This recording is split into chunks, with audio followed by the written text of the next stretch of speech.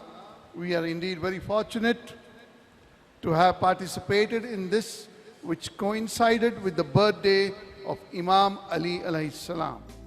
इस मौके पर ऐलान किया गया कि इराक के मुक़द्दस रोज़ों के तहत हिंदुस्तान में अगला सालाना जश्न अली वादी कश्मीर में मुनक़िद होगा। इख्तितामी तकरीब में उलमाए किराम और मुख्तलिफ तंजीमों के नुमाइंदों को मोमेंटो पेश किए गए। क्विज मुकाबले में हिस्सा लेने वाले चंद अफराद को कुरानंदाजी के जरिए करबला की ज़ियारत के लिए मुंतखब किया गया। जश्न अली के मौके पर इमामिया मंजिल में ख़वातीन के लिए अलहदा तकरीब मुनक़िद हुई। ETV news Bengaluru.